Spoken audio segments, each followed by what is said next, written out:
Hi, this is Miguel Chiu, and this video is part of the Elsa competition 2017-2018, the Faculty of Law representing the UNAM. In this opportunity, I will address the matter regarding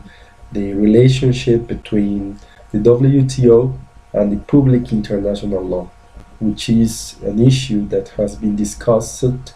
by many doctriners and experts for several times.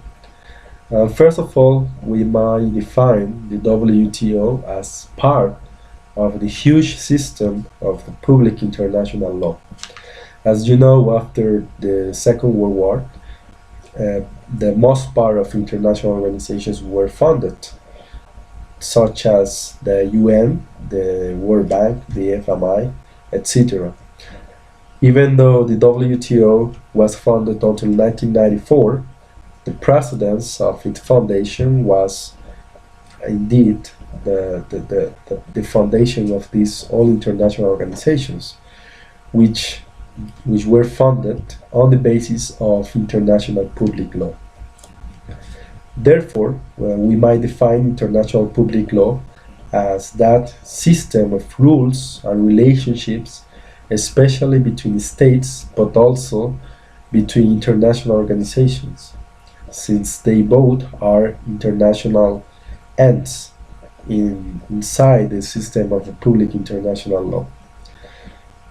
Under this basis, it is therefore considered to say that the World Organization is indeed part of one arm of the public international law, since its members are states, with some exceptions, but the 99% of the WTO members are states, and also because all the relationships between those members of the World Organizations are settled under the basis of treaties, which are one of the sources of public international law, as stated in Article 38 of the ICG statute. Nonetheless, the WTO, even though it can be considered as part of public international law, but it is a regime, is part, but it is a fragmentation part of the public international law. As we already know, public international law has different kind of subjects related to different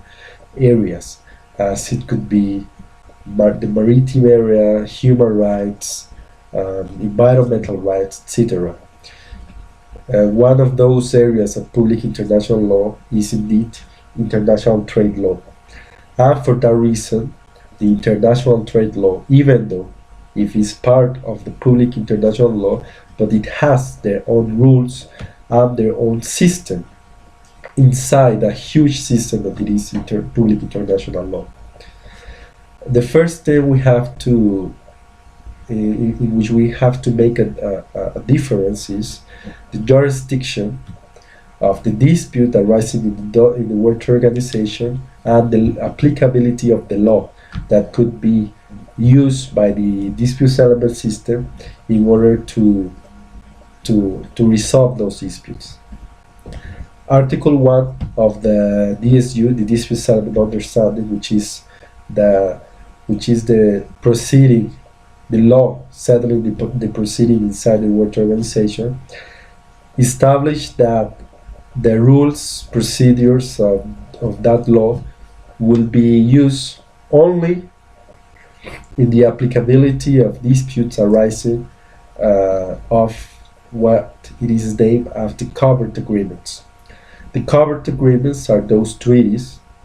part of Appendix 1 of this understanding.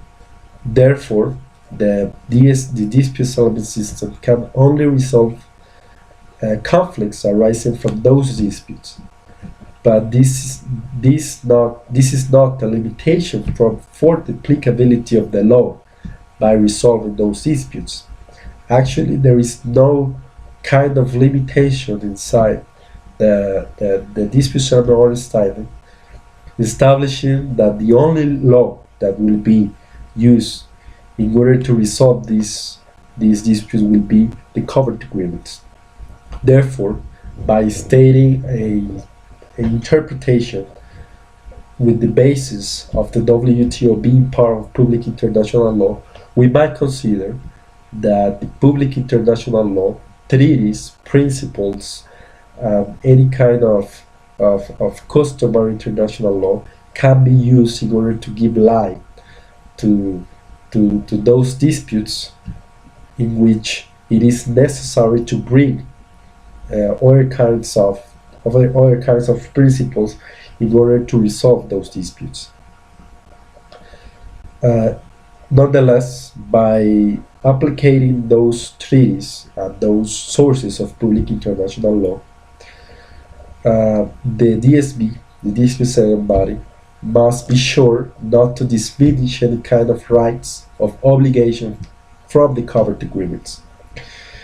This is, I think, the only limitation in using those sources of public international law, and it is very important since finally, even though the WTO is part of a huge system of rules and a huge system of principle, which is the public international law, it is a very special regime, and therefore it would be no sense to use another kind of treaties in order to resolve some matters that could diminish the rights or obligation of the covered agreements. Finally, the DSB must be sure that the obligations and the rights arising from the covered agreements must always be what will never be diminished by other kind of sources. This is very important because, as by doing that, the DSB is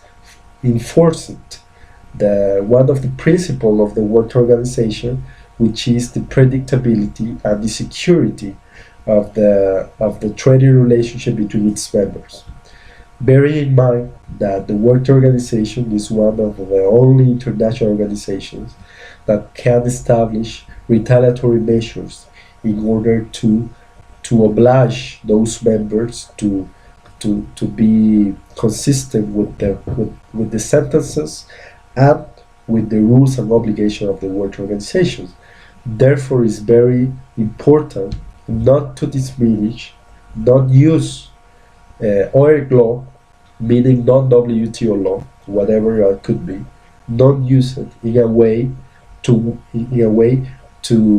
diminish those rights, to establish some kind of waivers in order not to accomplish the principles and the rights and obligations of the World Trade Organization.